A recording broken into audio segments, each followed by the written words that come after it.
हरियाणा के एक छोटे से गांव में एक अजीब सा माहौल बसा हुआ था।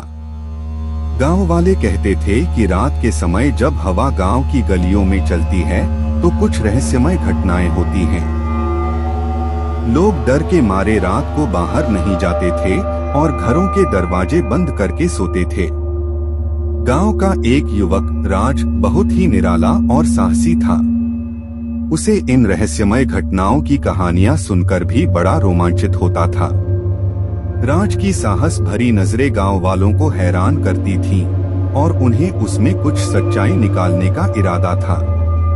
एक रात राज अपने दोस्तों के साथ गांव के किनारे की ओर बढ़ा। रात की गहराई में उन्होंने एक पुराने हवेली को देखा जो बहुत ही डरावनी दिख रही थी। लोग कहते थे कि यहाँ एक वैम्पायर बसता है जो रात को बाहर निकलता है और लोगों का खून पीता है।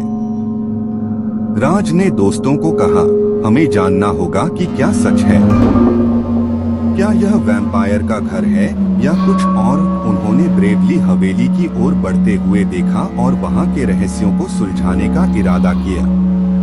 जब वे हवेली के पास पहुंचे तो एक अजीब सी सुनसानता महसूस होती थी। दरवाजा ढंग से खुला और राज ने देखा कि अंदर बहुत ही पुराना और डरावना माहौल बसा हुआ था। हवेली के बारे में चर्चा करते हुए वे एक पुराने पुस्तकालय की ओर बढ़े जो हवेली के एक कोने में था। वहां एक पुरानी पुस्तक मिली जिसमें राजा वैम्पायर के बारे में कई किस्से और रहस्यमय तथ्य थे।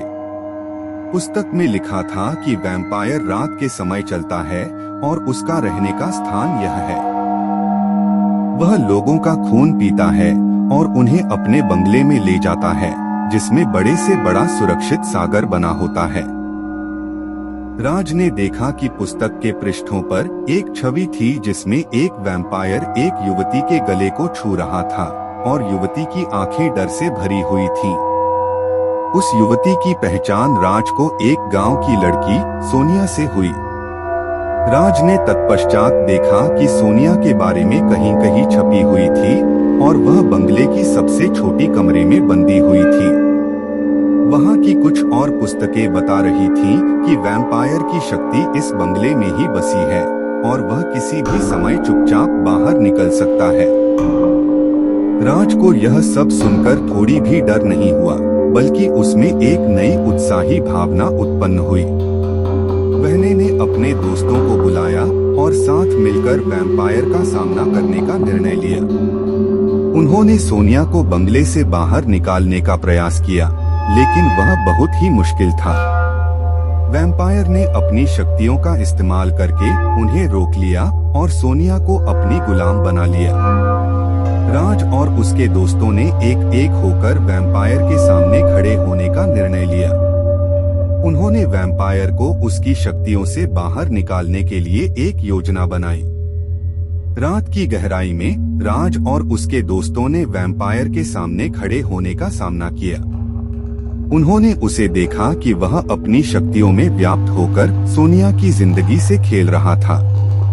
वैम्पायर को रोकने के लिए राज ने अपने दोस्तों के साथ मिलकर एक पुरानी चमकीली कागज की रोली बनाई।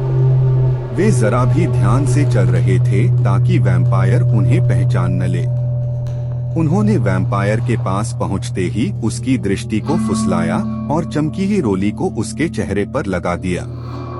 वैम्पायर ने वही चमकीली रोली को खोजते हुए सोनिया से हाथ मिलाया और बोला, तुम्हें मुझसे मिलकर बहुत खुशी हुई सोनिया। राज और उसके दोस्तों को सोनिया को देखकर हैरानी हुई, लेकिन वे बुजुर्ग बनकर बैठे हुए वैम्पायर को देखकर गब्बर ने कहा, धन्यवाद राजा, तुमने हमें बचा लिया है। वैम्पायर ने उन्हें अपनी कहानी सुनाई कि वह एक समय में एक सामान्य इंसान थे, लेकिन एक रात को उन्हें एक अजीब सी बीमारी हो गई थी जिससे उन्होंने वैम्पायर बन गए। उन्होंने अपनी बीमारी की गहरी बातें सुनाई और राज ने उन्हें सहानुभूति से सुना। राज ने वैम्पायर से कहा, तुम अब अच्छा बन सकते हो और हम तुम्हारी मदद करेंगे। उन्होंने वैम्पायर को एक नया आदान प्रदान सिखाया और उसे दिनचर्या में शामिल किया। समय बीता और गांव में सुकून की वातावरण बना रहा। सोनिया ने राज की बहादुरी को सराहा और उसने वैम्पायर को एक नया जीवन दिया। उन्होंने सबको यह सिखाया कि किसी के दिल में अगर सच्चा इरादा हो तो वह हर कठिनाई को पार कर सकता है। इस कहानी से हमें यह सीखने को मिलता है कि अगर हम अपने डरों का सामना करते हैं और दूसरों की मदद करते हैं तो हम अद्भुत परिणाम प्राप्त कर सकते हैं।